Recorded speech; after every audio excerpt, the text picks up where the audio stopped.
શુક્રાચાર્ય ગીતાને પૂર્ણ કર્યા પછી જ્યારે શ્રીપાદ શુક્રાચાર્ય છે એ એનું મહાત્મ્યના શ્લોક લખો.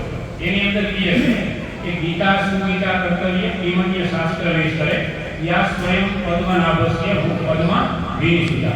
એટલે કે ગીતા સુગીતા કહેવાને યોગ્ય છે. શા માટે? તો કે પૂર્ણ પુરુષોત્તમ ભગવાન શ્રી કૃષ્ણના સ્વમુક્તિ બોલાયેલી દિવ્ય વાણી છે. તો આ ભગવદ ગીતા છે એ વિશેષ અને ખૂબ જ વિશાળ ગ્રંથ છે અને ગહન ગ્રંથ છે. તો જ્યારે ભગવદ ગીતાના વિષયમાં આપણે કહીએ કે ભાઈ ગહન ગ્રંથ છે તો આપણે બધા એ વાતને સ્વીકાર કરીએ કે ભગવદ ગીતા ગહન એટલા માટે છે કે સમજવી હાર્ડ છે.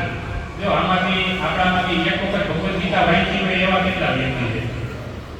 હા, મહિલા મંડળમાંથી જ્યારે હવે તમે વાંચી તો એવું લાગ્યું કે આમ આપણે વ્યવસ્થિત સમજણમાં આવે છે, બીજા કરતા આપણને હાર્ડ લાગે. કારણ કે બીજા ગ્રંથની અંદર શું છે કે કથા હોય છે, કથાના માધ્યમથી આપણને જે તત્વજ્ઞાન છે એ પીરસવામાં આવે છે. પણ આની અંદર ભગવાને સિદ્ધાંતની વાત કરી છે. શું સિદ્ધાંત? તો કે ભાઈ જીવ છે એને આ કરવું, આ ન કરવું, આ કરે તો આનાથી પાપથી પ્રાયશ્ચિત માટે આ કરવું, આ ન કરવું, આવા સીધા સિદ્ધાંતની વાત કરી છે. એટલે ભગવદ ગીતા છે એ ગહન ગ્રંથ છે, સમજવો હાર્ડ છે. છતાંય વારંવાર પ્રયાસ દ્વારા આ ગ્રંથને આપણે સારી રીતે હૃદયમાં ધારણ કરી શકીએ. તો એના વિષયની અંદર આપણે જોઈએ છીએ કે ભાઈ કોઈ ગુરુના આશ્રય દ્વારા આ ગ્રંથને સારી રીતે સમજી શકીએ. તો આજે અહીંથી અમે તમને જે ભગવદ ગીતા આપવાના છે એ ભગવદ ગીતા છે. ભગવદ ગીતા તેના મૂળ રૂપે છે.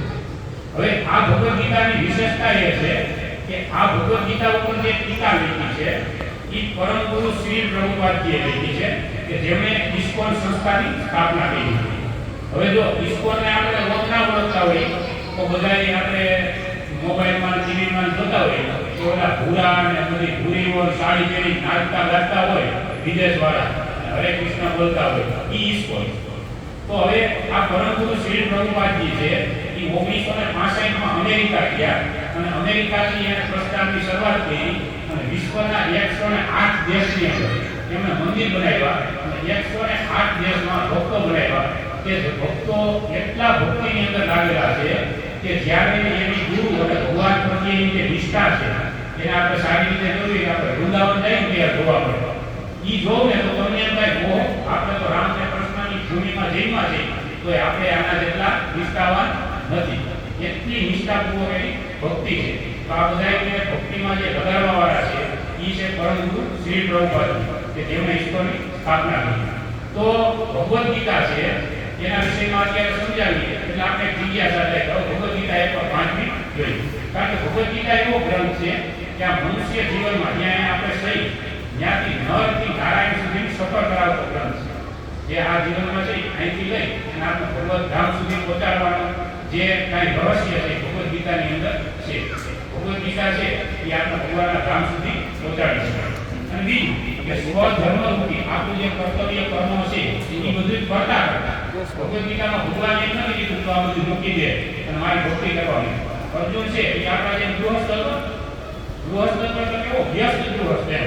અત્યારે તો માટે પ્રભુજી છે તો બધા એક એક પત્ની છે, અર્જુનને 5 પત્ની છે. આપણા બધા વ્યસ્ત હોય કારણ કે એકમાં આપણે 12 કલાક સુધી જવું પડે એ બધું ભેગું થાય છે એટલે 5 પત્ની છે. આપણા બધા વ્યસ્ત કહેવાય એવા વ્યસ્ત ગૃહસ્થને અને કુરુક્ષેત્ર જેવા સ્થાનની અંદર ભગવાને આજ્ઞા આપી કે જ્યાં અર્જુન ખૂબ જ વિચલિત હતો.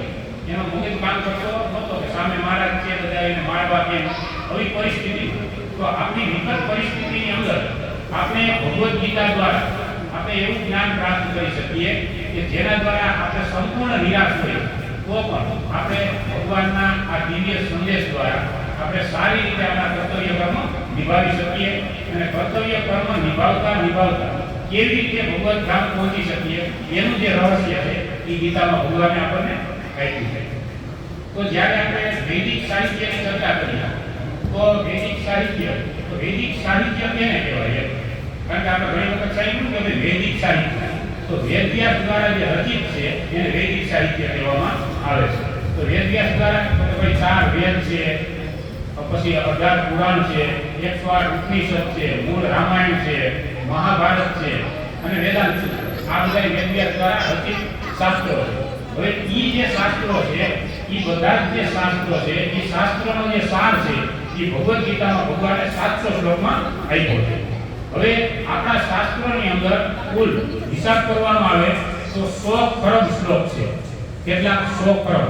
હવે ઈ 100 ખરબ શ્લોક છે એનો સાર છે ઈ 700 શ્લોકમાં ભગવાને ગીતાની અંદર આપ્યો છે.